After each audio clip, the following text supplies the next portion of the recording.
Let's Mike good news. नमस्कार, let's Mike पर good news के साथ मैं हूं प्रदक्षिणा। राजस्थान के पीडब्ल्यूडी विभाग में एक्सईएन पेशराज वर्मा 10 साल से जहां जहां भी रहे वहां के बच्चों को अपने खर्च पर पढ़ा रही है। उनकी स्कूलिंग हिंडौन के सरकारी स्कूल में हुई थी। 9वीं कक्षा तक वे गुणा भाग तक नहीं करना जानते थे, लेकिन एक नए टीचर के आने के बाद बच्चों के रिजल्ट में पॉजिटिव बदलाव दिखाई देने लगा। इस बदलाव के बाद देशराज ने ठान लिया कि आर्थिक तंगी के कारण कोई भी बच्चा अशिक्षित नहीं रहेगा। 10 साल पहले उन्होंने अपने खर्च पर जरूरतमंद बच्चों को पढ़ाना शुरू किया। आज कारपेंटर्स, बस और ट्रक ड्राइवर, बेलदार, सफाई कर्मचारियों से लेकर जो कि झोपड़ी में रहने वाले बच्चों को वे मुफ्त में पढ़ा रहे हैं और जीने का फलसफा भी सिखा रहे हैं। उनके पढ़ाए बच्चों में आज सरकारी मेडिकल कॉलेज में 4 विद्यार्थी MBBS, 7 nursing, 2 IIT Kharagpur, 3 MNIT Jaipur, 5 skill university से B.Voc और प्राइवेट कॉलेज से ग्रेजुएशन कर रहे हैं। जयपुर मेट्रो के पूर्व MD मुकेश सिंघल भी उनकी मदद कर रहे हैं। साथ ही SMS और दूसरे अस्पतालों के 20 और EWD के इंजीनियर्स भी तरह तरह से मदद करते हैं। 91 साल की उम्र में ज्यादातर लोग चलने के लिए सहारे की जरूरत महसूस करते हैं, लेकिन इटली की अम्मा मारिया माजेंगा में इस उम्र में भी युवाओं जैसी फुर्ती है। उन्होंने 200 मीटर की दौड़ सिर्फ 51.47 सेकंड में पूरी कर वर्ल्ड रिकॉर्ड बना दिया। वे आज भी रोजाना 1 से 2 घंटे पसीना बहाती है। करीब आधी सदी पहले 1972 में शुक्र ग्रह के लिए लॉन्च किया गया सोवियत अंतरिक्ष यान कॉस्मोस 482 शनिवार को धरती पर गिर गया। रूसी अंतरिक्ष एजेंसी और यूरोपीय संघ के अंतरिक्ष निगरानी और ट्रैकिंग विभाग ने पुष्टि की कि ये हिंद महासागर में गिरा। हालांकि महासागर में ये कहाँ गिरा है, इसकी सटीक जगह का पता नहीं चल पाया है। सेमीकंडक्टर इंडस्ट्री ताइवान की बड़ी पहचान है। इस सेक्टर में काम का दबाव तो बहुत है, लेकिन कमाई भी काफी ज्यादा है। हालांकि इसके कारण ताइवान में घरों की कीमतें भी बहुत बढ़ रही हैं। सेमीकंडक्टर इंडस्ट्री में काम करने वाले लोग घरों में पैसा लगा रहे हैं, लेकिन महंगी कीमतों के कारण बाकी युवाओं के लिए घर खरीदना सपना बनता जा रहा है। इससे ताइवान में आर्थिक असमानता बढ़ने की आशंका भी जताई जा रही है। अभी अगर किसी के शुगर लेवल की जांच करनी होती है तो उसके लिए शरीर से खून की कुछ बूंदें लेनी जरूरी होती है, क्योंकि बिना इसके खून की जांच नहीं हो सकती। लेकिन MP की एक छात्रा बालाघाट की अभिलाषा ने ऐसा डिवाइस बना डाला जिसमें शुगर लेवल की जांच करने के लिए खून की जरूरत नहीं पड़ेगी, बल्कि एक फूंक मारने भर से शुगर लेवल की जांच हो जाएगी। अभिलाषा ने यह अनोखा डिवाइस अपनी मेहनत और दम पर बनाया है। इसका नाम उसने शुगर ब्रीड एसीटोन 3.0 रखा है। ये डिवाइस अपने आप में अनोखा है, जो आने वाले वक्त में मरीजों के लिए काफी उपयोगी साबित होगा। राजस्थान में बांसवाड़ा के माही बांध में इस बार देश भर से आए राजहंस पक्षी रिकॉर्ड संख्या में नजर आ रहे हैं। बांध के बैकवाटर में बने टापू राजहंस की पसंदीदा जगह है, क्योंकि यहाँ किसी की आवाजाही नहीं होती। साथ ही पक्षियों को पर्याप्त भोजन भी मिल जाता है। यही वजह है कि यहाँ आने वाले पक्षियों की संख्या हर साल बढ़ रही है। इस बार तो इसकी तादाद दोगुनी होकर करीब 6000 हो गई है। इसका कारण दूसरे राज्यों में गर्मी का ज्यादा होना है। अब देश भर में सड़क दुर्घटना के शिकार लोगों को पहले 7 दिनों तक 1.5 लाख रुपए तक का कैशलेस इलाज मिलेगा। ये योजना 5 मई से लागू हो गई है।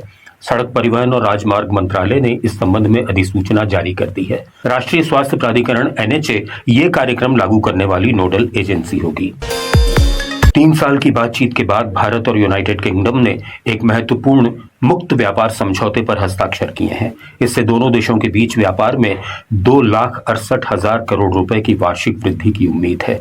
इस समझौते के तहत भारतीय वस्त्र, खाद्य और आभूषण निर्यातकों को यूके में बिना शुल्क के प्रवेश मिलेगा, जबकि ब्रिटेन के विस्की, कार और चिकित्सा उपकरणों पर भारत में शुल्क में कटौती की जाएगी। पूर्वी अफ्रीका में बसा टाटू दुनिया का पहला ऐसा शहर है जिसे पूरी तरह से एक निजी कंपनी ने बसाया है। केन्या में होने वाले विदेशी निवेश का करीब 2/3 हिस्सा सिर्फ इस शहर में आया है। राजधानी नैरोबी के किनारे बसे टाटू में लगभग 25,000 लोग रहते हैं। कम टैक्स होने के कारण यह शहर काफी लोकप्रिय है। हालांकि कुछ स्थानीय नेताओं और अथॉरिटीज के लिए यह शहर भ्रष्टाचार का अड्डा भी बन गया है। शहर के मालिकों का कहना है कि कुछ नेताओं ने बिल्डिंग बनाने का परमिट देने के बदले उनसे करोड़ों की जमीन की मांग की है। फ्रांस की राजधानी पेरिस की 500 सड़कों को कार मुक्त घोषित किया गया है। इससे वायु प्रदूषण में कमी आएगी और पैदल यात्रियों और साइकिल चालकों के लिए सुरक्षित मार्ग उपलब्ध होंगे। 29 साल की लेफ्टिनेंट शिवांगी सिंह राफेल लड़ाकू विमान उड़ाने वाली भारतीय वायुसेना की पहली फाइटर पायलट हैं। बनारस में जन्मी शिवांगी नए राफेल विमान उड़ाने वाले पहले पायलटों में हैं।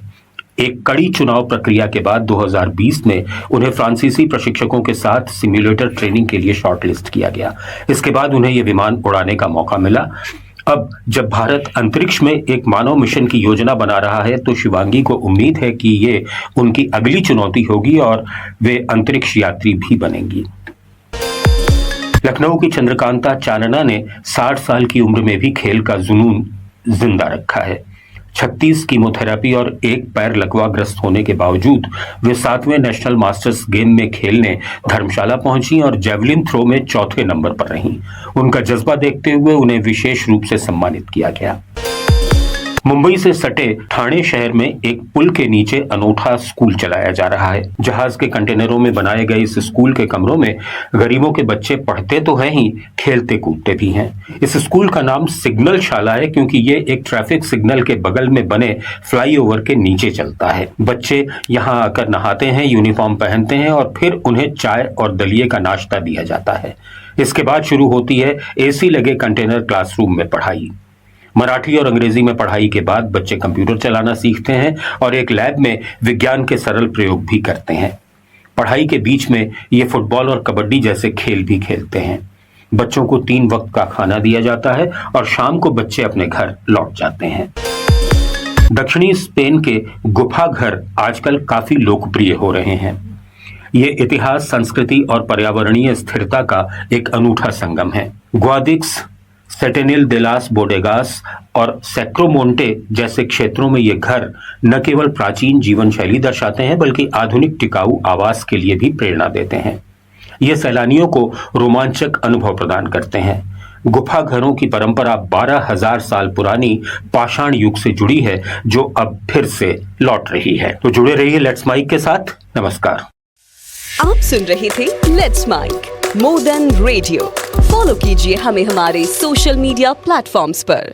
It's time for news. It's time for more than radio. Presenting the first radio news app let's Mike. Let's Mike, a news-based app on your phone where you get to watch and listen news, talk shows, interviews, radio show, podcasts.